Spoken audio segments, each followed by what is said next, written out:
Bonjour à tous et bienvenue sur La Ruche Média. Aujourd'hui, je suis avec Richard Malka, avocat, mais pas que avocat, scénariste, écrivain. On va parler aujourd'hui de tyrannie et aussi un petit peu d'actualité de ce qui se passe aujourd'hui en France et dans le monde entier. Donc, Tyrannie, c'est votre premier roman, mais vous avez commis beaucoup de BD. J'en mettrai quelques-unes à l'image pour qu'on puisse voir. En 2016, par exemple, il y a eu La face cachée de Marine Le Pen, par exemple, ouais. Mais il y en a eu plein d'autres. Oui. Et là, c'est la première fois qu'il y a donc un roman. Donc, qu'est-ce qui a décidé cette envie de changer de forme ? D'abord, c'est très impressionnant parce que on se voit, oui. On est tout près, ouais, c'est pas commun comme... Non, donc je sais pas si je dois regarder l'écran. On va se regarder tous les deux et puis de temps en temps on fait un coucou à ceux qui nous regardent. C'est l'interview selfie de La Ruche Média. Ok, je suis un peu intimidé. Ah, je comprends, mais non. Non, bah oui, j'ai écrit 22 bandes dessinées. Oui. Mon truc, c'est de raconter des histoires, de coucher mon imaginaire, de l'exprimer, de le sortir de moi. C'est un besoin. Et à un moment, j'ai eu besoin de plus qu'une bande dessinée pour exprimer ce que j'avais envie de dire, pour aller un peu plus profond. D'accord. J'avais besoin d'une ampleur plus grande. Et puis, j'avais besoin d'être seul. Parce qu'une bande dessinée, vous n'êtes pas seul. Non, bien sûr. Ça passe par le filtre d'un dessinateur à un moment. Et donc, ce n'est pas tout à fait... comme ce que vous aviez en tête. Là, je suis le seul responsable, bon ou mauvais, c'est moi. Et justement, donc c'est vous êtes avocat, vous connaissez très très bien évidemment le milieu judiciaire, on vous a connu dans différentes affaires, vous êtes aussi très engagé, vous êtes aussi l'avocat de Charlie Hebdo, et justement partir sur ce premier roman Tyrannie, sur une affaire, enfin sur les coulisses du monde judiciaire, ça vous a paru une évidence que ce premier roman traite de ce sujet ? C'est sûr, c'est difficile d'écrire un roman, ça s'apprend. Oui. J'ai mis 3 ans à l'écrire. Ah, quand même. Alors je ne fais pas que ça, hein, mais c'est vraiment un temps infini. C'est complexe, on doute beaucoup, donc c'est très rassurant de partir de quelque chose qu'on connaît déjà. Et donc évidemment, et d'ailleurs c'est ce que j'ai fait aussi en bande dessinée. Ma première bande dessinée, c'était L'Ordre de Cicéron, c'était une saga judiciaire.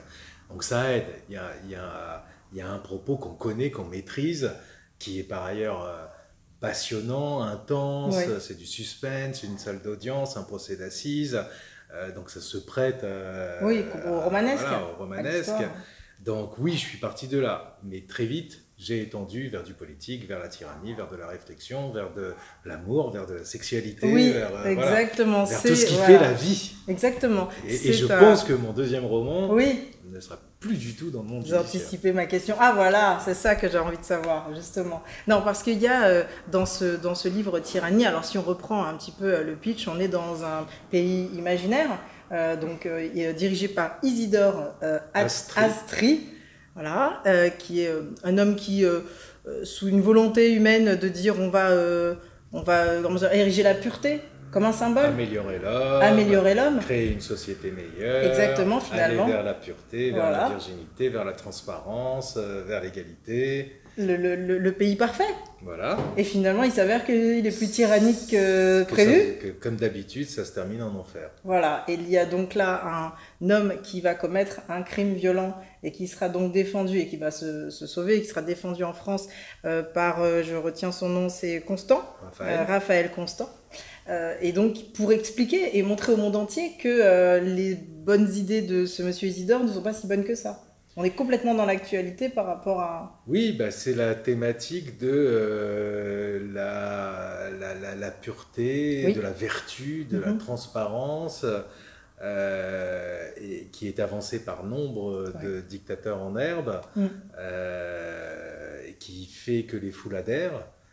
On vit un moment d'autorité. Il y a une très belle citation qui n'est pas de moi, évidemment, et qui est de Dostoïevski dans ce livre, et qui résume tout ça, c'est « Il n'y a rien que l'homme préfère à sa liberté, si ce n'est l'esclavage. » Parce que c'est rassurant, parce qu'on a un cadre. Alors c'est un cadre religieux ou un cadre politique, mais on a des directives, on sait où aller, on n'est pas tout seul face à la mort, face aux grandes questions de la vie. On nous donne une direction, on adhère, et puis quand on se rend compte que c'est un dictateur, un tyran qui nous retire toutes les libertés, c'est trop tard. Et là, on est déjà dans le goulag. Exactement. Et là, on est lundi 25, on fait cette interview aujourd'hui lundi 25, et il y a Erdogan qui a été réélu au premier tour, malgré justement que le peuple turc se rende compte que c'est pas non plus une panacée. Et finalement, il est passé, donc en effet, votre livre est totalement d'actualité sur cette fascination des peuples à être cadré, mais comment vous expliquez finalement que là, ça se passe vraiment au premier tour, comme ça. Mais ça se passe. Alors, ce livre est aussi une réflexion sur notre monde, oui, bien sûr, sur ses dangers. Complètement. C'est philosophique. Hein. Effectivement, si on regarde avec un peu de recul ce qui est en train de se passer dans le monde, on voit la tentation totalitaire. On la voit à peu près partout dans le monde. On la voit aux États-Unis, alors totalitarisme c'est trop fort, on est plutôt dans le populisme, enfin on voit quand même des signes inquiétants de retrait du multilatéralisme, d'égoïsme, de retour sur des libertés qui semblaient évidentes, de repli, de fermeture. Et puis on voit ça en Hongrie, en Pologne, en Italie. En Allemagne, l'extrême droite augmente de manière inquiétante. En Allemagne, le pays le plus traumatisé qui soit par l'extrême droite. En France, on a quand même des partis populistes, qu'ils soient à l'extrême droite ou à l'extrême gauche, qui sont extrêmement puissants. Oui, qui prospèrent. Tout ça est très très inquiétant. Et puis la Turquie, comme vous le dites, qui a abandonné un thème qui m'est cher, la laïcité, puisqu'il y avait 3 pays au monde qui connaissaient ce concept, la France, la Suisse et la Turquie. Aujourd'hui, il n'y a plus la Turquie. Non, il n'y a plus. Et on a un régime très autoritaire qui met les journalistes en prison pendant des années. Et il est réélu démocratiquement. Oui. Et c'est pas contestable. Et comme Poutine est élu, alors il y a des atteintes évidemment à l'égalité devant les médias, mais il n'y a pas de bourrage d'urne. Oui. C'est-à-dire qu'il y a une vraie majorité de gens encore en Turquie pour voter Erdogan parce que ça rassure. Il y a un truc autoritaire qui rassure, comme Poutine. Oui. Et on voit de plus en plus face aux dangers du monde, au monde qui change, que les gens sont demandeurs de ça. Oui, c'est ça. Un peu comme dans le livre, il y a une personne qui agit et qui va commettre ce meurtre, mais finalement, il agit envers et contre tout le monde. Et quand il arrive ici, il se retrouve un peu condamné. Et on voit qu'y compris la tyrannie Astrid fascine dans le monde entier. Oui. C'est un espèce de nouveau romantisme. C'est ça. Il est vendu comme ça et les gens y croient. Et les gens y croient, adhèrent, mais on a porté des t-shirts de Che Guevara. Oui. Certains trouvent que le Venezuela et le chavisme, c'est merveilleux. Enfin, c'est fou. Oui, totalement. On a encore plein de gens qui trouvent que Robespierre était un personnage magnifique. Enfin, c'est quand même... Est-ce qu'il y a une forme de méconnaissance? Génocide sur totalement. La conscience. Exactement. Bon, alors après, c'est notre histoire. Il ne faut pas la rejeter. Elle existe, elle est là. Il faut la connaître. Mais il faut la connaître. Et puis cette fascination pour la pureté, parce que c'est ça Robespierre. Et c'est la matrice du stalinisme. Et effectivement, j'en parle aussi dans ce livre. Enfin, c'est tout ça que j'ai essayé de traiter. Comment une tyrannie s'installe. Et c'est pas si loin que ça. C'est jamais gagné, la démocratie. Bien sûr. Le combat pour les libertés n'est jamais gagné. Oui, et là, on est vraiment au cœur du sujet, parce que dans les années 80 ou 90 ou 2000, on n'avait pas ce sentiment fort. Donc, c'est que ça dit quelque chose sur la planète et la façon dont on vit tous les uns avec les autres. Sur nous. Oui, ça vient de nous. Sur nous, bien sûr. De vous, ça vient de moi. Bien sûr. Cette aspiration à la tyrannie, elle est en chacun de nous. Alors justement, un mot sur les médias. On vous voit quelquefois dans les médias, mais vous avez vous avez gagné des procès aussi médiatiques. Et il y a eu cette année, en 2018, beaucoup d'affaires, de faits divers et de procès qui ont fasciné un petit peu les Français. Alors pêle-mêle, Johnny Hallyday, Maïlis, les attentats, etc. Est-ce que les médias ont une responsabilité assez importante dans cette fascination, ou est-ce qu'ils répondent simplement à une demande ? Les médias sont un rouage de la démocratie.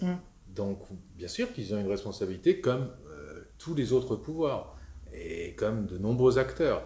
Ils ont une responsabilité particulière parce que c'est un des piliers de la démocratie. Et quand ils font mal leur boulot, quand eux aussi tombent dans le populisme ou la propagande, on a vu certains médias se créer récemment.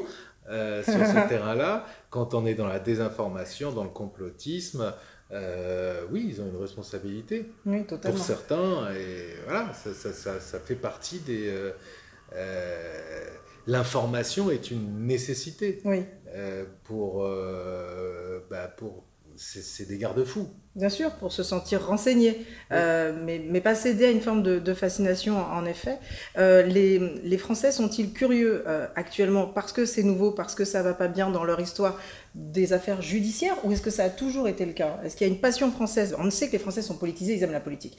Mais la justice, les affaires judiciaires... Mais moi, alors, les affaires judiciaires, il y en a de tout type. Ouais. Pour moi, ce qui est fait divers n'a jamais représenté le moindre intérêt. Je ne m'y intéresse pas, je ne commente pas, ça ne me dit rien sur le monde. Ouais. Des tueurs, il y en aura toujours, malheureusement. Des malades mentaux qui violent des enfants, malheureusement, bien sûr. Il y en aura toujours aussi. Bon, que ce soit médiatisé, c'est médiatiser l'horreur. Oui. Alors ça, c'est comme, vous savez, les contes pour enfants, ça a cette vertu-là. C'est soit merveilleux, soit horrible. Ouais. Ça parle à l'un ou à l'autre. Donc ça nous renvoie à notre enfance, mais pas aux adultes que nous sommes. Ça ne nous apprend rien. Donc oui, il y a une fascination un peu morbide pour les serial killers, pour les... Moi, ça ne m'intéresse pas. Je ne commenterai jamais ça. Et je trouve que le monde judiciaire devrait rester un peu à l'écart de l'agitation médiatique. Oui, totalement. On a vu cette année des affaires qui pouvaient être impressionnées par la force médiatique. Oui, puis maintenant, il y a des conférences de presse de tout le monde. Voilà, c'est ça. C'est n'importe quoi. Le rôle de l'avocat, c'est pas forcément de donner une conférence de presse. Et cette année, on en a eu de beaux exemples. Oui. Donc c'est bon, voilà. Comme votre livre parle de justice, c'est important de voir... après, comme acteur du monde judiciaire, parfois, c'est très compliqué de résister à la pression médiatique. Oui. Mais après, il y a aussi des affaires qui le justifient. Quand on est, par exemple, sur l'affaire des caricatures de Mahomet, ça intéresse le monde. On ne peut pas rester à l'écart des médias. Et pour le coup, ça a une vraie utilité, l'œuvre pédagogique des médias dans ces affaires-là, parce que c'est des affaires symboliques, de principe, c'est des débats de société. Oui, complètement. Donc, voilà. Je comprends totalement. Il y a eu, en 2016, j'en parlais tout à l'heure, une bande dessinée donc, vous avez réalisée avec, rappelez-moi... Saïd Maran et Rhys. Voilà, exactement. La face cachée de Marine Le Pen. Là, Marion Maréchal, qu'on ne peut plus appeler Le Pen, voilà, elle va peut-être arriver. Est-ce qu'il y a projet de faire peut-être une BD sur Marion, qui est aussi un objet de fascination des médias? Non, alors déjà, Marion est dans l'album sur Marine. Mais déjà, Marine, il avait fallu me convaincre, parce que j'en avais fait une sur Nicolas Sarkozy en 2006, qui avait eu beaucoup de succès. Puis après, on avait lancé un peu ce mouvement de la BD politique avec Philippe Cohen à l'époque et aussi Rhys. On voulait faire autre chose, chacun. Bon, là, il y avait un sujet, Marine Le Pen. On sentait qu'elle allait être au deuxième tour. Donc on s'est dit, il faut la traiter, essayer de la traiter de manière intelligente, c'est-à-dire sans forcément la renvoyer au fascisme. Sans caricature. Rien, parce que la démonisation ne marche pas. Et donc, il fallait informer, faire rire et informer. C'est ce qu'on a essayé de faire. Maintenant, je ne vais pas faire ça sur tous les hommes politiques. Et j'ai plus envie d'écrire des bouquins que des BD. Donc, maintenant, voilà. Donc, alors, voilà, Tyrannie, c'est le premier. Vous y avez pris goût. Vous avez mis 3 ans à l'écrire. Est-ce que vous êtes sur un prochain ? Je suis sur... en fait, au milieu de celui-là, je me suis arrêté, malheureusement, parce que j'étais plus en état d'écrire après Charlie. Et j'ai écrit une espèce de fable gothique très sombre au milieu que je vais reprendre. D'accord. Plus du tout dans le judiciaire. On est entre Dracula et Dorian Gray. Ah, très bien, c'est bien ça. Dorian Gray, on aime beaucoup ce personnage. D'accord, donc en gros, ça y est, il y a une vraie... volonté d'être romancier et on va vous connaître... J'ai pris du plaisir. Oui, voilà, c'est ça.